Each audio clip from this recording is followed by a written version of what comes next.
the Southern Ohio Farm Show. This is Gigi Neil of OSU Extension in Clermont County, Agricultural and Natural Resources Educator.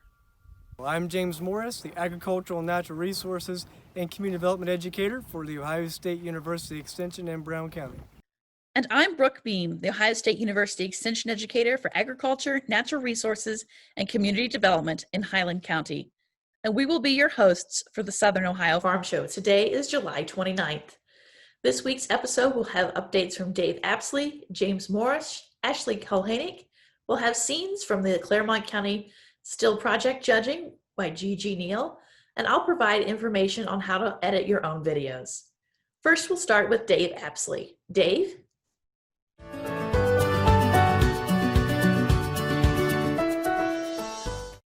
This is another buckeye. It is native to the eastern United States, basically the coastal plain states from the Carolinas wrapping around to about Texas. It's called red buckeye or Aesculus pavia. You'll notice what makes it unique is these these spikes of flowers with these tubular flowers on them. The native buckeyes are going to be a light color, either like a cream colored or a faint yellow color. This one has got the red tubular flower, and the spikes will get much larger as this plant matures. Again, it is a buckeye, so the leaves are going to be opposite from one another. The branching will tend to become opposite, and then the leaves are a compound leaf, what we call palmately compound. As these flowers mature, they will produce buckeyes later in the year. The buckeyes have a thin husk that splits into 3 segments, and it's going to be a smooth husk. Unlike our Ohio buckeye, which has bumps or warts or is kind of spiky, this is going to have more of a smooth husk. Again, it's Aesculus pavia or red buckeye, a great one to try in your landscape. It's native just a bit south of us here in Ohio.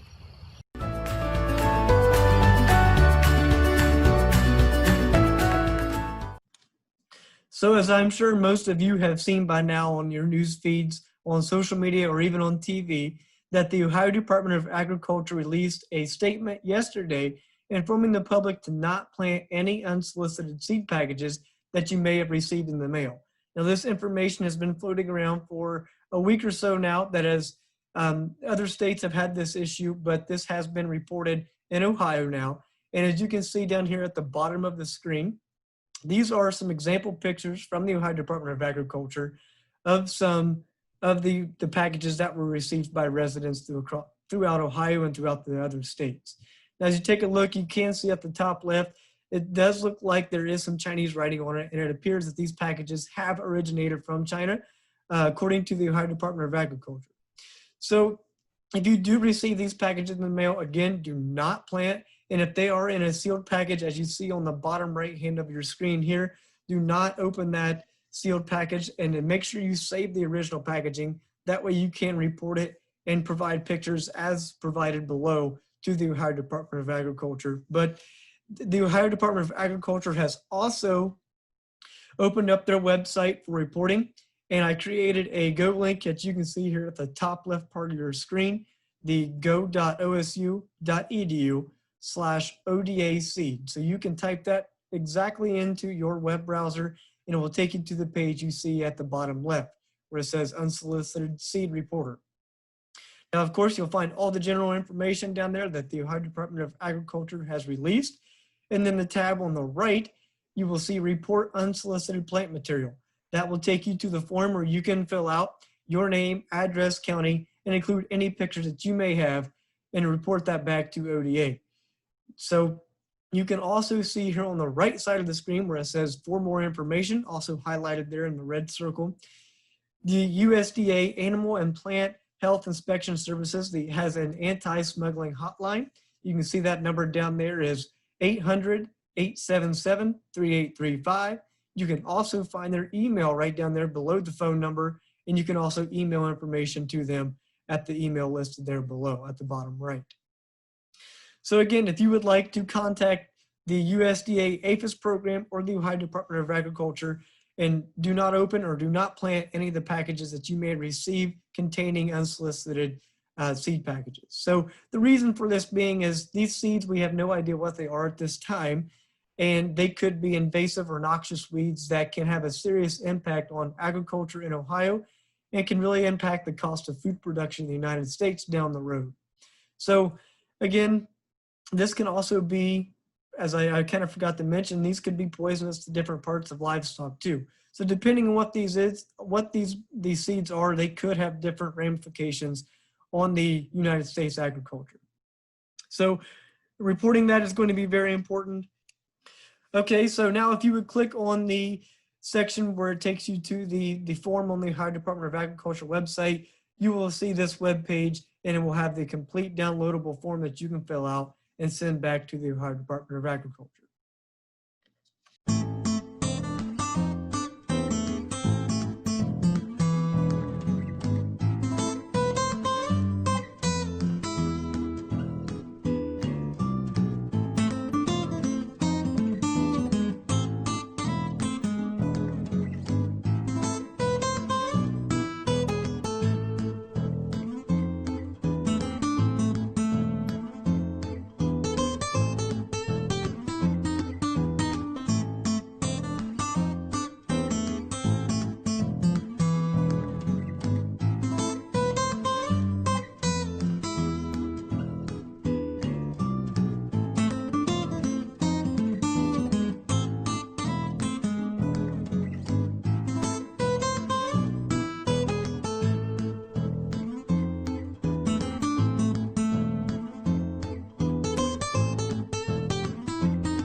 Next, we have Gigi Neil, who was assisting with the 4-H project judging yesterday at the Clermont County Fairgrounds. Gigi was helping facilitate Zoom interviews for 4-H projects and was able to film a few of the youth who were participating in the judging. He's great. All right, let's see what else we got. I'm not supposed to be touching her. Here. You're turn the fine. pages so she doesn't get a picture. Did you make any of these? Oh, the orange. How come oranges float when they have skin on? Because the orange actually has little, in the float they have like little air bubbles, like tiny, and it actually makes it so it floats up because there's so many of them. So if you feel it, what happens? It just makes sense. I didn't know that. Let's see. Oh.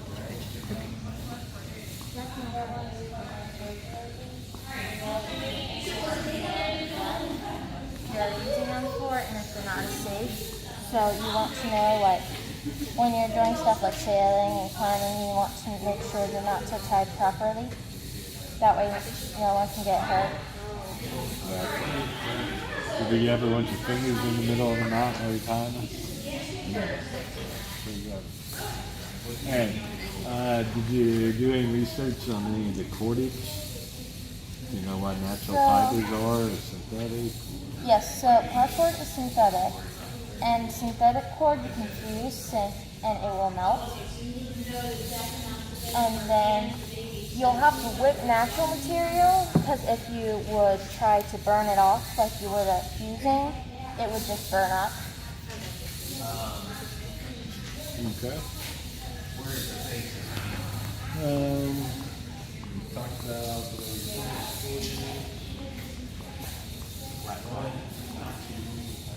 What does it mean to countersink a nail?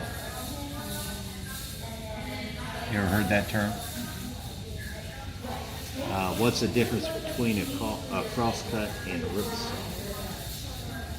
That might be a little more advanced. Do you know anything about it? Okay. How are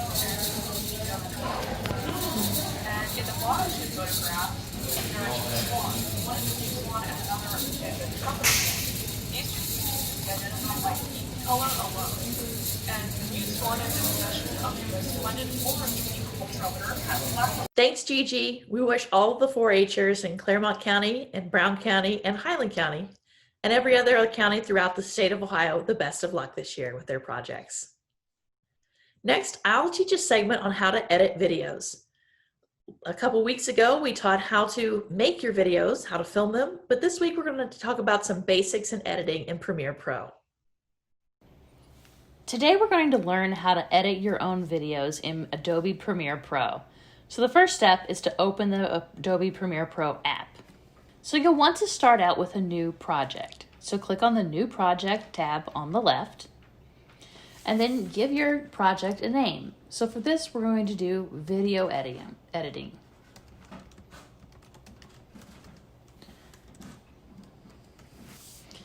So all of the settings are in this particular window. They are all the preset settings. And if in this case, they're the way that I want to leave them. So as long as they have these different things on the drop-down menus, everything is fine. So go ahead and press OK, and that will open up the app. So now that we're in Adobe Premiere Pro, this is the initial layout that you're going to see when you open the app. So there's different panels, but the first thing we do to get started is we need to import some footage to be able to work with. So I've uploaded some things through my downloads, and I'm going to go ahead and drag and drop those right in to my media folder. So I've imported all of these files from my downloads into Adobe Premiere Pro. So everything that I had selected is here on the left. So if you double click on an item, that will bring it up here in the media viewer. So this media viewer will let you see everything that you have filmed, and you can be able to go through and select what segments you want to use. So for this particular one, I have one video in here that is of me speaking, and I want to put different topics over top of it. So I have to find which one I need. So this is the file that I want. And so I'm going to find where I want to start. Welcome to my So I found the entrance, and then I will pick a spot at the end where I want to cut. So there's several keys that are very important in video editing. The first is the space bar. So the space bar is how you make a video play or stop. So when you press the space bar, it will play. When you press it again, it will stop. The second set of keys that are very important are I and O. So I'm going to drag this down into my timeline first. So what you do is you click and drag your video down into the timeline. When that starts your timeline, this is where you'll be building all of your video components. So this is your video track on the top, and your audio track is on the bottom. To be able to understand and see your audio a little bit clearer, you'll want to make sure that this is enlarged. So that way you can read the WAV files and where there are pauses and where you are speaking. So we find another clip that we want to potentially use, like this one. So let's say I want to use this for part of it. So I said that two keys other than the space bar that are really important are I and O. So when we press I on the keyboard, that puts an N. That's where your video will start. You'll let it play for however long the duration you'd like to, and then you will press O, which is out. Press the space bar to stop. So these two buttons here, this is a video, this is just audio. So if you click and drag out of this, out of the window, if you click and drag on the image, as we see over here to the right, you get both the video and the audio. If you click here on just the video component, you only get the video. If you click on the audio, you only end up with the audio. So I don't want either of those, so we're going to remove those from this instance. But when those clips, we'll put those back for a second, these clips that you've pulled out here, they are only from this segment here that's highlighted, where you put the I's and the O's. They're what is in between those two cuts. So make sure that you are precise in when you're making these cuts, so that way that you know exactly where you need to be on when you're cutting, and where that you have the material that you want included. So I know I want to use a drone video in this, so I'm going to come and find a drone video, and I want to have the flyover over the corn. So I need to go through and roll my timeline to the appropriate point in time. Then I'm going to press I, and I'm going to play and let that play for a few seconds till I get to the point where I want it to be. And then I'm going to press O. So for right now, that will work. So I only want to have video, but even if I didn't click just the video, for these drone videos, see how this is grayed out? It's not bright like the video film strip is. There's no audio in a drone video. So I want to drop this in over top of my timeline. So as we can see here, as I play the video, a little over 200 acres of grain crops. And with and my then family, you I can am see involved with farming over here 1,000 where it's acres. cutting out to the top of the top track. So it's going from this video, the blue, to that purple track. So as you think about video editing, it's very spatial. Video editing is a lot like Legos. It's very much a visual stacking process. So the more complicated your video is, the more layers that you're going to have in the timeline. So I want to add a few more components to this video. So I think I want to put something in here about aerial fungicide application. So I'm going to find the appropriate segment here. I like right when that plane is passing the barn, so I'm going to put an I, and I'm going to let that play till that plane passes over the edge of the corn, and I'm going to press an O. So then I'm going to bring it over here onto my timeline. So now you see that it is here. And if I want to make my timeline bigger and I want to zoom in, I simply take this at the bottom, this little bar at the bottom, and I can make it a bigger image. So I want to do a little editing on this particular track, just what we see here. So in reference, this is your media viewer, which is only going to view what this full file is that's down here in the media files. So this track up here on the top left is this file that's been grayed here on the bottom left. This will play the whole track, not just this segment. Once we have pulled that over here into the timeline on the bottom right, you only have the segment that you have highlighted here on the top left. So this media viewer on the top right is your timeline viewer. So this is what your final project will look like. So anything you see in the top right is what your final project will be. So I want to make sure, I want to zoom in on this plane. I want to make it a little bigger. So then to do that, I come over here to Effect Controls. So there's different things you can add on this, and we'll talk a little bit about effects, but we're going to keep to some very basic video editing today. So Effect Controls has all these different options for what you can do with a clip. So these are not effects per se. These are editing techniques. There are all kinds of effects that you can apply that will change the look of something, but these are really more of the adjustment of that particular clip. So I want to move the scale and the position of this video. So I want to increase the video scale. I want to make it larger. So I'm going to increase the size, and I'm going to change the position of where it's located. So we're just zooming in and then moving it around in the frame. So I'm going to play.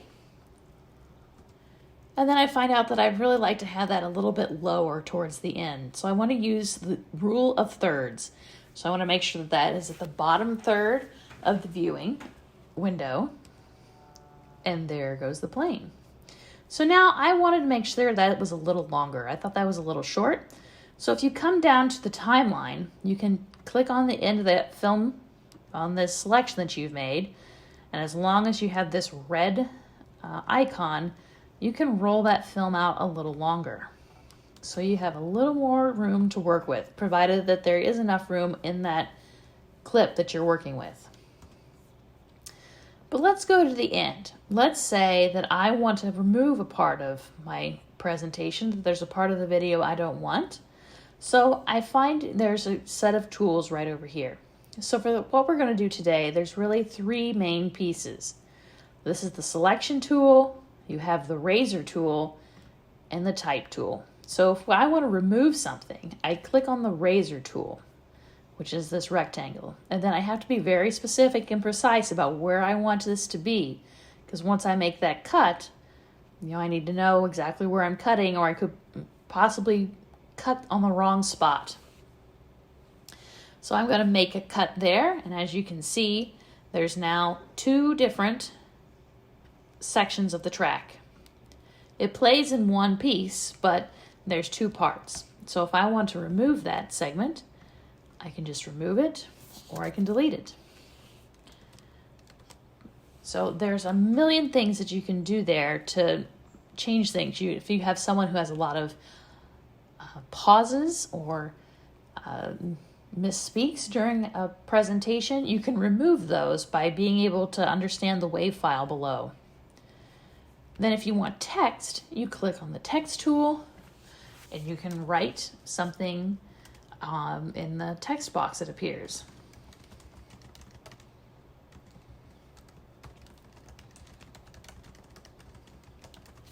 So that may not be where you want it to be. So click on the graphics icon in the top center. So you have the graphics icon, and then you want to edit. Then you want to align and transform. So I still think it should be above. But let's say we don't want that in white. So we need to highlight this text. We'll come down to the fill line, and we're going to pick the solid black. And then if you want to change the font, you can do that as well.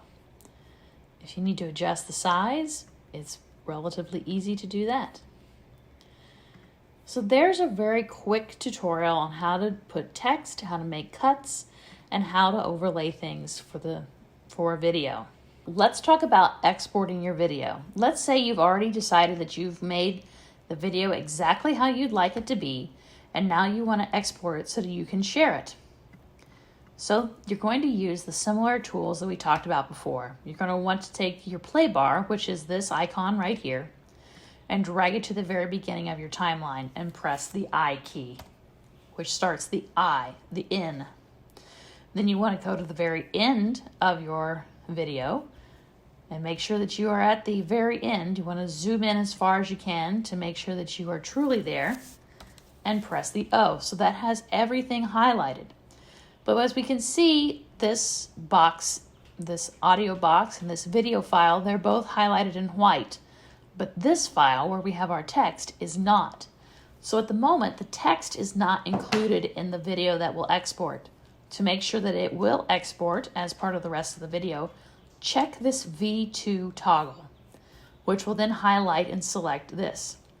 This needs to be applied for every layer that you want to export. So anything that you want to be shown needs to make sure that that layer that it's on, which is, we have layer 1 and layer 2, V1, V2, respectively, both need to be highlighted. Once we have all of our layers highlighted, and you can have almost as many layers as you would like, you go up to the File button on the top left, you go down to Export. Oh yes, and always save. Make sure that you know how to save. So go to Save very frequently and save your project. That's one of the things that you must do all the time. The program does save for you, but I do recommend that you save very frequently. That way that it keeps up with all of your changes. Video editing is very data heavy, and it can make your computer run very slowly. So make sure that all of your hard work and efforts are being saved by saving frequently. So to export, you'll want to go to File, down to Export, and then over to Media, which will bring up another screen. You'll want to always make sure when your export settings, you want to export as H.264, which is a high definition export setting. Then you'll want to change your output name. So for this, we're going to call this Video Editing 1. And then I like to put an underscore and the date. That way it keeps it so that I know which date that I've worked on and what's the latest version. So press save. So for this, for instance here on mine, it's going to go to the Documents folder. But make sure that you put it in a place where you know where that you can find it. So I'm going to press save. It's video editing, July 29th. All of my other settings are correct. I'm going to stay with the default. And then I want to come down here and press export. You don't want to press Q, you want to press export. And I'm going to press export and let the video encode. So that depending on the size of your video, there are relative different lengths that will require your videos. So if you have a longer video, you might want to allow extra time to export it. Thanks for tuning in for this week at the Southern Ohio Farm Show. We look forward to hosting you again next week for another new show. As always, have a great week, stay healthy, and we'll see you on next Wednesday.